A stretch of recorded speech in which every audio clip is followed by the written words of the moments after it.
That's very true. Like that's what I said in the beginning as well. Like the way you have led your life, it's like a pure, authentic way, and that too in a very bravely manner.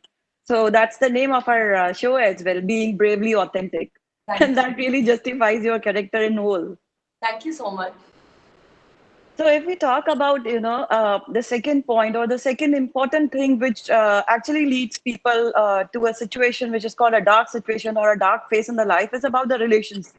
So whether it be parents' relation, whether it be your life partner relation, or whether it could be a relation whom you are attached to without any name. So, relations play a very important role. They can build you, they can destroy you as well. But if we see your journey, like you have also mentioned again, very, very briefly and very, very bravely about all kind of relations in your life, and you have actually shared a very, good piece of experience of your that part as well. So, how would you like to define this thing in a more elaborated way? Where now, in particular, if I talk, relations are getting isolated. Like people are getting isolated, so it is actually isolating the relations as well because everyone is Of home course. 24/7 and they are not able to go out. They are not able to went out. So that is giving impact on relations as well. So, how was your experience to deal with the whole concept of having or maintaining relations in a way which is required? So I think the first thing is we're all a product of. So the beautiful thing about life that I've realized is you're born into a family, but then life gives you the chance to make your own version of your family. It could be through your friends. It could be people who mentor you. You don't have to always get along with the people at home, and that's okay. You just have to respect their point of view and they respect yours. And if you can get to that, and this is for every home, because as much as I love my parents, as much as I love my sister, we don't always agree on things. And if you can agree to disagree in a home and have a discussion, as long as people can communicate, when I am a mother, when I am a wife, when I am whatever, in my future, I think the first thing that I would say is let us sit and let us talk, just like your show. Yeah. You have to talk.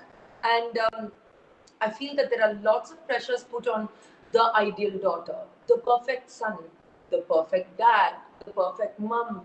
Again, these things get a bit difficult to maintain on a day-to-day basis. It's an image that has to be broken down because it's people. So communication is the key, and it's also important to agree to disagree.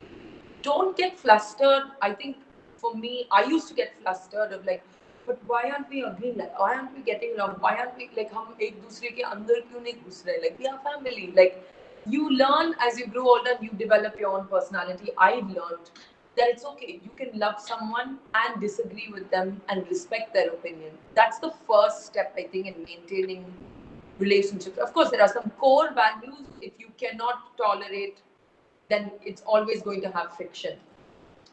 As far as so this is like with family and friends, because sometimes we even outgrow friends and we outgrow the people we've worked with, and that's okay. I think it's about remembering the good things. And everything that does not directly relate to how you can help or something you can take help from is actually not your problem. Like so many people are coming with their own baggage. अगर आपने किसी को road पे देखा कि वो 4 bag उठा रहे हैं, आप 2 ही तो ले सकते हो, तो आप क्यों सारे 4 बैग उठाने की कोशिश कर रहे हो? It's not your bag, it's not your baggage, and if you can separate that, I think that's good. As far as my personal relationships go, I've never really been open about them. The one time that I was open about it, I'm not ashamed because I decided, oh, maybe in that journey of being authentic, I always felt as an actress that I have to hide my relationships in order to remain popular or current or whatever. So I decided, and it didn't work out, and that's also okay because it doesn't mean somebody is a bad person or I'm a bad person. Sometimes relationships just don't work out, and I think the more you try your best, but the relationship that matters the most is the one you have with yourself over everybody else. Because if you do not honor the relationship you have with yourself, you are not of much help to anybody else. Yeah, I think I would completely agree to this. First of all, your authentic relationship is with yourself, and you have to accept it. And you have to accept it like in a very bold way. There is no if and but added to it. So No. That's like a very, very, I mean, it's a bold statement for anyone to understand. So, I mean, Shruti, it could seem like I'm being self-centered, but it's not that. It's not about being self-centered. It's about being aware of what you bring to the table, really. yeah, that's all about being authentic and being bravely authentic. This is what I'll say. Thank you. So, so if we really come talk about the whole process, like the journey which you have shared, like from your teenage therapies to a position you are, so there must be a time where you must have taken a break, given yourself time to heal, and given your time uh, for yourself to understand what is going on. So how was that period when it's always it's still a taboo in our society, like you can't take a break. If Yeah. you take a break, you are left behind. But I'm Yeah. sure you have also crossed that barrier as well. So Yes. how was that phase, and how did you, how was your experience in that particular thing? When I decided to take a break, people now think it was a brave choice. It wasn't a choice at all. I had to take a break because I was running on fumes. I was not recharged. I was not aligned. I was not happy, and I wasn't sure why. So I took a break to reassess everything. I also value the job that I'm given. And I felt that with that level of dysfunctional unhappiness, really, I wasn't even doing justice to this amazing life and job that I'd been given.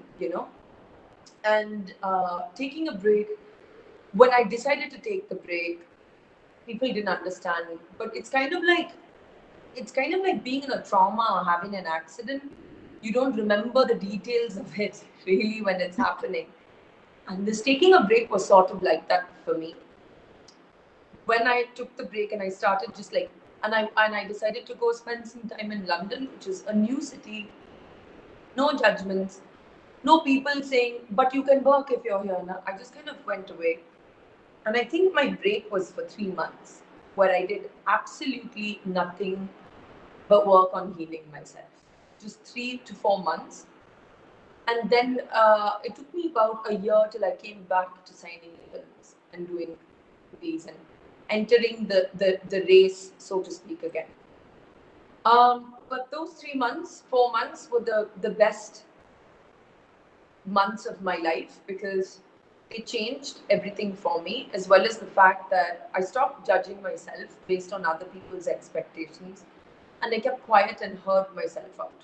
And the messages I had were filled with worry and pain, and it felt like a little girl was talking from inside of me saying, please pay attention to me. And I think all of us have that inside of us, and it's so important to listen to that. And I feel that when I came back, I realized I was never interested in running the race. That the race, ऐसा लग रहा है कि भीड़ जा रहे और अचानक किसी ने मेरा हाथ पकड़ लिया and I've gone with them.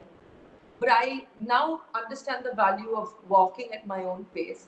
And maybe others are running a race, but I feel like I'm making my own mountain and I'm going to climb it. That's how I always look at it.